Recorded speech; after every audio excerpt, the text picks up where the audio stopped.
So being a businessman is a continuous process. Yes. Yung resiliency.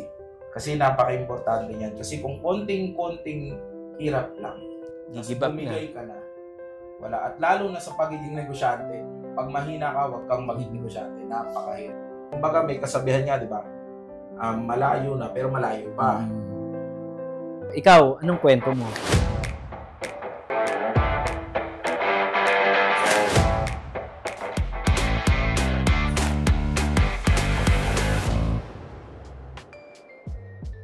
Ayun, good morning sa lahat ng viewers ng Mentor Mike. Meron tayong bisita ngayon dito sa ating munting vlogs at makipagkwentuhan ulit tayo. Siyempre, about sa negosyo. Ngayon, yung ating bisita, sila muna yung magkukwento. Sir, kwento mo naman, pangalan po, edad, and sino ba sila, at saka of course, doktora. Ako po si Mr. Wilson Bartolo. I'm an entrepreneur. Entrepreneur, maraming racket. Yun. Raketista. So, since bata pa, actually, hindi ko siya matawag na business talaga. Basta rumaraket na ako bata pa. Even sa construction company ng dad ko, nagpupukpok ako, nag-finishing ako, nagbabalagtot ako ng bakal. Nagtitinda akong barbecue, ice cream steak, yung nauso pa yung ice trap natin. Oo, yan. Oo. Yung kahit anong gawin sa hapon, ubos. Yes, kasi yung dad ko, pagka wala siyang project, yun ang ginagawa niya. Nagtitinda kami ng ice cream. So, na-try kong magtinda sa streets ng ice cream, barbecue, ganyan. So, hindi rin naman ganun ka-well off. Pero na-ano rin ako. Kumbaga, na-try din akong magbanat ng buto. And Nag-aral po ba kayo, sir? Anong pong degree niyo? ako ay graduate ng Bachelor of Science in Psychology. Tapos, ako ay nag-master's degree ng Educational Management.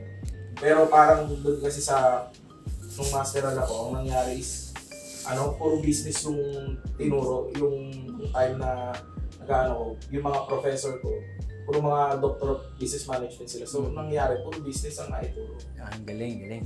Doktora, background naman, buong pangalan, then taga saan? Hello po, ako si Dr. Rachel Paula Victoria Bartolo, wife po ni Wilson Bartolo. Originally po, hindi ko po naay na maging dentist. Tawag nga po sa sarili ko, scholar po ng mami niya. Originally, I passed the UCAT when I graduated po ng 4th year. Nag-aral po ako sa UP Baguio with social anthropology na course. Pero hindi ko po siya gusto. So, nung time po na yun, gusto ang nursing, I decided na maging nursing student. Doon po namulat yung kagustuhan ko maging doktor. Parang doon po nagkaroon na, ito pala yung gusto ko. Unfortunately, hindi po natuloy, pero nung naging mag-husband and wife po kami, sabi nga po ng mother niya na dentist din, ako na lang po yung mag-aaral. So, good thing naman, natapos po, naipasa ng isahan lang. Ako po personally, hindi ako, ang naay ko lang po mag-i-empleyado. Yun nga po, nag-nursing ako mag-i-empleyado. 8 to 5 na work.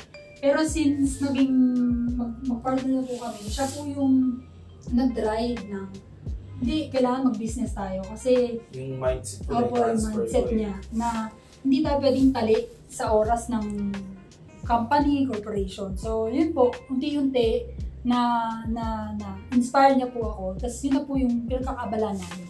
Everything na may isip niya, support ako, tapos kung ano po yung pwede ko may tulong sa kanya, yun naman po yung binibigay ko. Ilan po ang anak nila? Tatlo po, isang 18, actually pa 19 years old, isang 16, saka po isang 11. Okay. Sunod ko pong tanong, nung bata ba kayo, may idea na kayo na pag naging adult kayo ay magiging entrepreneur kayo o negosyante? Hindi, kasi katulad niya ng sabi ko sa'yo, bro Mike, parang para sa akin, puro sideline lang. Tapos, natutuwa lang ako sa ginagawa ko, pero binibigyan ako ng pera kasi mas lalo akong natuwa. Pero hindi pumasok sa isip ko eh. Kasi wala rin naman, kasi mga parents dati, hindi rin naman sila open sa kung magiging negosyante ka. Kasi dati, di ba? Basta graduate ka, magkatrabaho ka, okay na yun. Pero kasi nung medyo tumatanda na ako, tapos yun nga, nag-college ako, unti-unti akong naano sa business. Sabi ko, ito talaga, dapat business. Biruan nga namin ng mga kaklase ko, tsaka yung mga professor ko, sabi nila. Walang yumayaman sa pagiging empleyado. Kaya mag-business kayo lahat. Awa ng Diyos, dun sa batch po namin, mga businessman. Ikaw, doktora, may idea ka ba na magiging negosyante ka? Hindi po. Nung bata ako, dahil sa height ko, parang stereotyping. Gusto ko maging flight attendant. Parang yun nga po, after high school, syempre po, nasa public school, pinag-upcut. Yun nga po, naipasa naman. Pero kahit na yung privilege po na nasa UP ka, pero dahil hindi mo gusto yung course mo, hindi ko po siya naay na yun po yung gagawin ko. Hanggang sa napasok nga po ako na nursing student, ang gusto ko lang mag-abroad. Kasi po yun po yung nung time na yun na pag nurse ka, madali ka yayaman pag nag-abroad ka.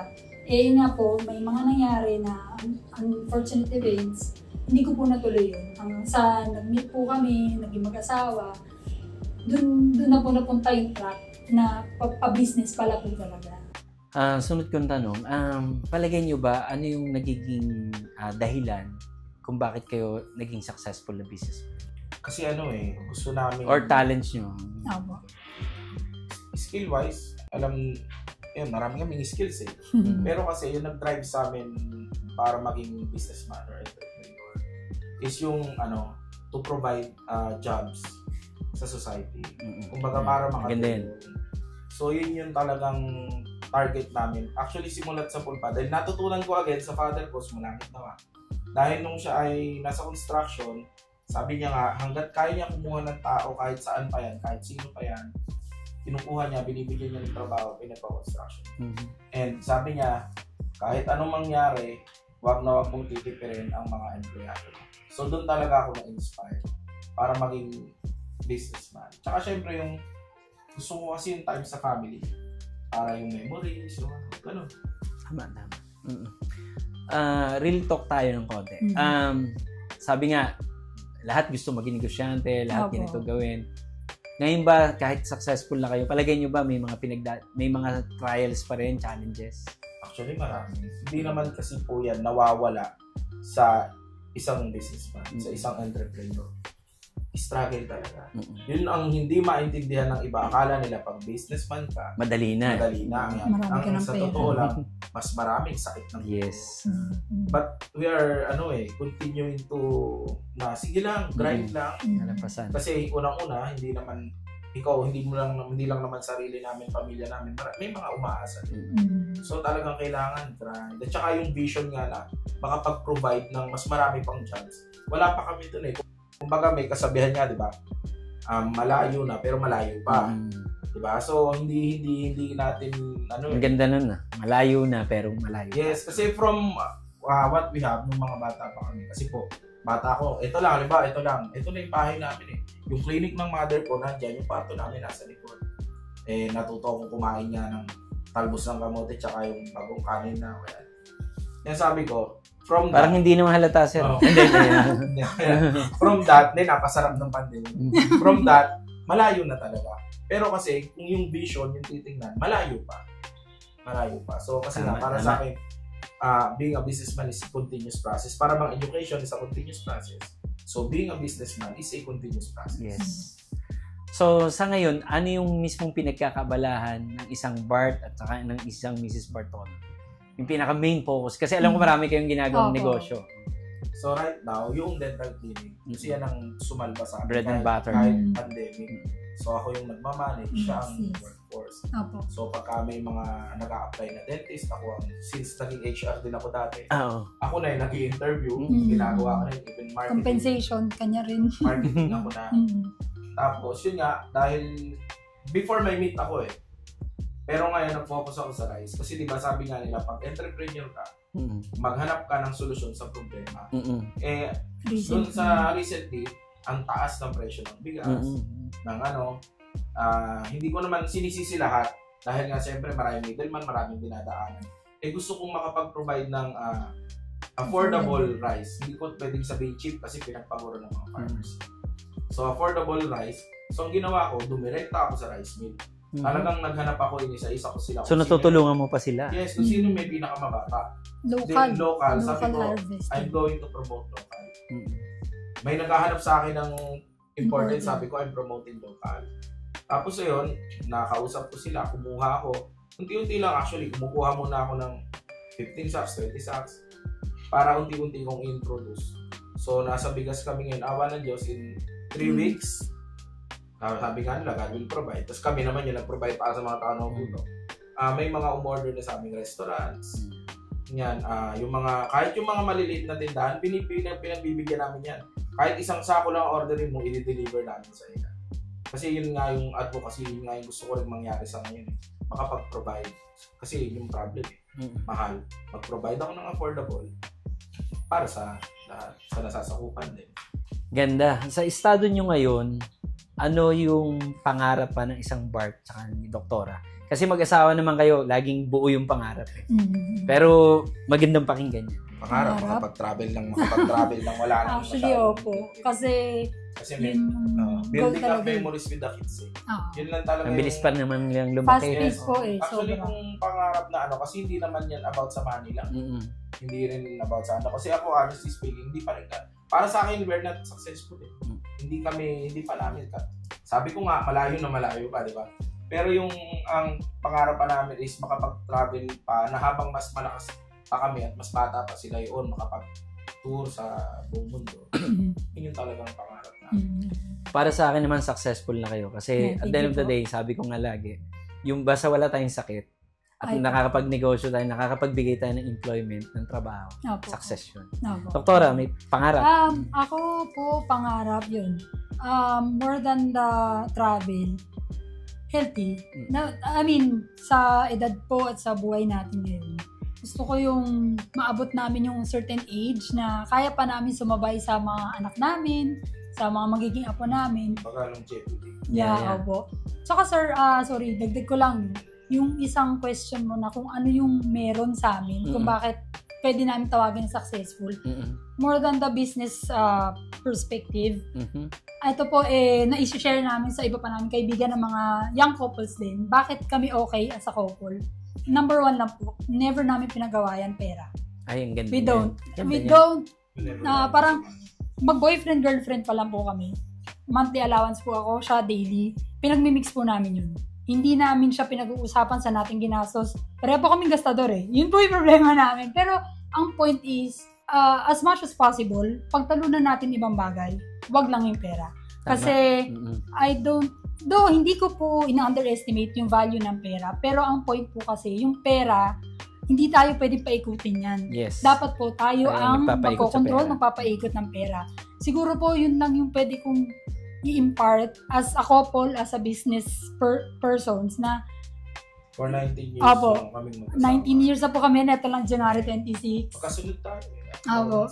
Yeah, as couple po, 2004 pa, so pa 20 years na po kami. So, yun po yung isa talaga. Number 1 po, never na pag-aawayan. Pera. Na-scam na kami ng ilang beses, naloko na kami, nanakawan na kami ng malaking halaga.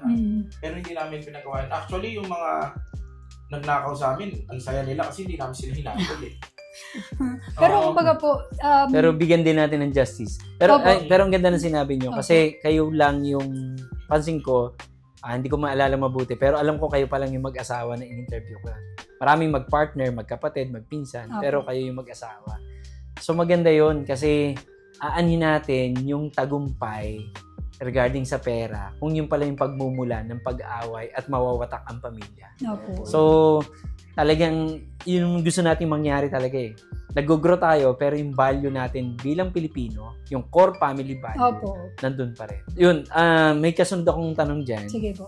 Kasi lagi kong tinatanong to sa mga, may mga viewers kasi na nag-PPM. Sabi nila, Sir, lagi mo naman silang tanungin, ano ba yung pwede na yung mapulot, lalo na yung young ones. So, yun na naman ang tanong nila, Sir. Ilan lang naman kami, pero pinapalo talaga namin. Ano ba yung papayo nila sa amin? So, kung meron ngayong isang young na Bart, young na doktora, na graduating, ano yung pwede nyo ipayo sa kanila? Sa akin, katulad ng lagi kong pinapayo sa ibang tao din, sa mga anak. Resilience. Yung resiliency. Kasi napaka-importante yan. Kasi kung konting-konting hirap lang, tapos bumigay ka na, wala. At lalo na sa pagiging negosyante, pag mahina ka, huwag kang maging negosyante. Napakahirap. Hindi ka pwedeng basta mag-resign, ano? Pag ikaw negosyante. Wala. Pag-yari ka, pagka nag-resign ka. So, resign ka sa sarili mong kumpanya. Yes. Kasi ang daming nagtatanong minsan niya, may nag-PPM na rin sa akin, paano po bang, sabi ko, isa lang ang sabihin ko, magpakatatag ka. Kasi yan lang talaga may advice ko sa'yo. Yeah? Kasi hindi naman lahat ng industry alam ko eh. Although marami na rin akong failed business and naging okay na business. May share ako, pero walang exact science or exact na word para may advice ko sa'yo para maging successful ka. Sa'yo pa rin yan. So, kailangan maging resilient ka. Na-mention mo bro, failed business. Pwede ka bang mag-mention ng kahit isa tapos paano ka natuto? Marami. Kahit isa lang. Isa lang. Ito, yung recent ko, yung meat. Yung meat products, no? So, nag-register ako dyan, SEC, kumpleto ako, PIR. Nagpa-process kami sa FDA. Nag-jump ako agad, kasi ako, mahilig ako magluto, mag-formulate, kasi nag-research ako. Nag-jump ako agad, akala ko yun na yun. Ang wala akong idea nung nandun ako, yung sa presyo ng raw materials ko like the meat, laging up and down, up and down. Doon ako nagka-problema. And then, hindi lahat ng ibabato sa'yo ng supplier or ng distributor mo, ng storage, is same quality. So sabi ko, naku, magkakaproblema ako. Tapos, every time, sumakit ang ulo ko kasi ang dami kong sinusupply na client. Hindi ko nalang babanggitin. Sorry po. Minsan kasi ang pangit din ng quality na yung process na meat na ibibigay namin. So talagang nag-ano sila. So humihingi naman ako ng pauman. Although we are doing our best na mapaganda pa yung product. Pero kasi minsan sa raw materials na hindi ko rin naman pwedeng itapon. Tsaka hindi ko siya pwedeng itapon eh. Kasi sayang na yun. Business nga eh. So ayun, yun lang talaga. Wag kayong mag-jump basta pag-aralan yung mabuti. Yun talaga. Lalo na kung hard-earned money or yung iba retirement, yung teacher, yung pension nila, ito-todo lahat. Kasi akala nila, ang dami kasing guro ngayon eh.